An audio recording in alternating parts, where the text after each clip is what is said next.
Today I'm trying out a recipe I found in a book for scarlet runner beans and tomatoes. Now, we have eaten scarlet runner beans the way you eat traditional string beans, but this is a completely different way. So first step is to chop the beans into about 2.5-inch pieces. I've already taken the strings, so there'll be strings on the top and the bottom seams if they're bigger, tougher ones, and I've also taken the ends off.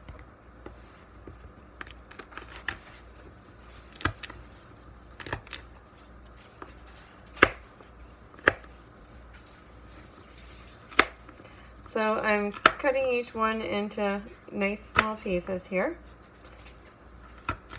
And I've already chopped an onion, and I have garlic.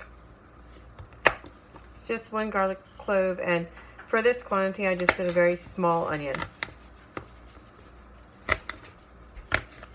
And the great thing about these onions is they're really not too strong. They're tender little onions from the garden, and they stayed pretty sweet, and I'm not over here crying while I chop, so that was nice.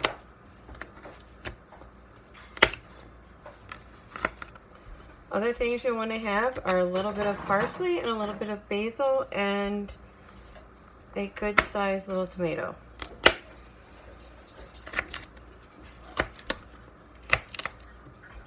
So after everything is prepped, the first thing you're going to want to do is put some olive oil in your pan on your stove top and saute the onion.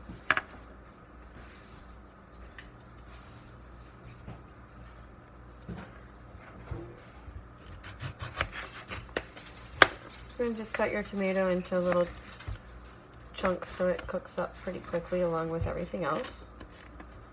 If you don't have fresh tomatoes, you can use tomato puree.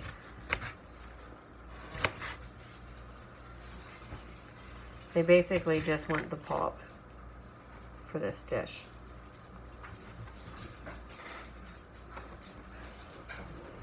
Alright, so my oil should be heated enough for me to add the onion and the garlic to start sauteing them.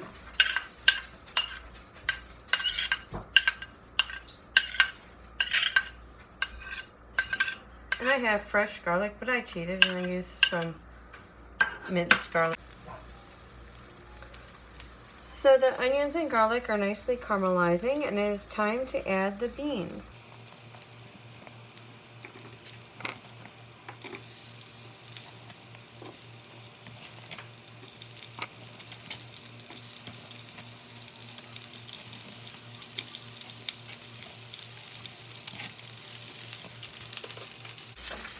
I'm going to toss the beans with the onion garlic mixture just to make sure they're all nicely coated with a little bit of olive oil.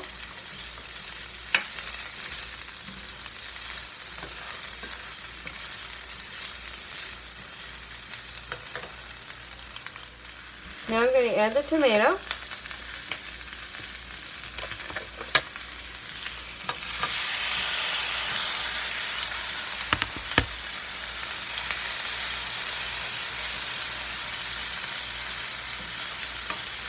And we're going to let this simmer gently.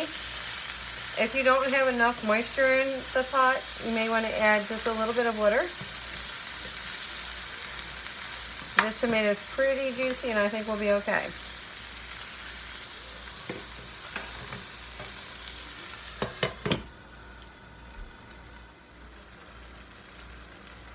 Everything has been simmering gently for about 10 minutes.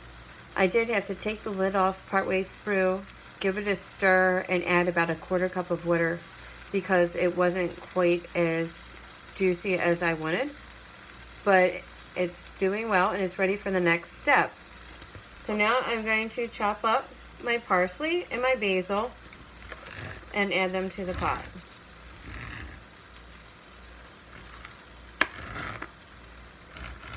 By the way, I think I've mentioned several times in some of my videos how incredible this year is for parsley. I have more parsley than I know what to do with. So it's pretty exciting to have a recipe that called for a good bit of it. Now I'm just going to mix everything together one more time.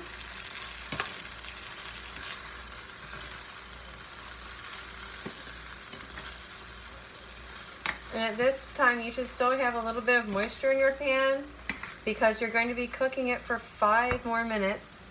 By the way, this would be a really good time to add a little salt and pepper as well. It's time to give this dish a try. I'm going to take the pot lid off with this beautiful pot holder that was made for me by my good friend Jenny Peterson.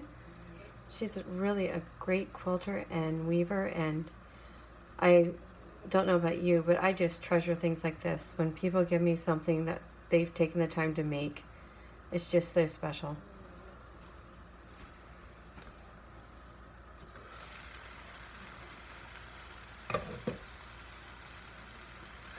So now before you serve this, you're supposed to check and make sure everything looks nice and tender, and it certainly does.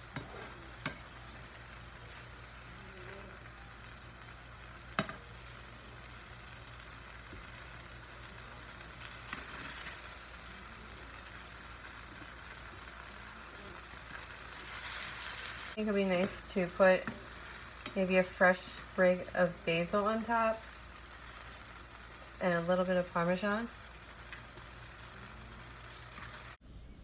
Moment of truth. How is it going to taste? Oh wow, it is so tender and it is so flavorful. I absolutely love it. I hope you've enjoyed the Grow It, Eat It challenge as much as I have. These beans were absolutely delicious, and I really had a lot of fun cooking and eating them. There's just something so special about picking something out of your garden, bringing it into the house, cooking and eating it within a few hours. You can't get that freshness anywhere else.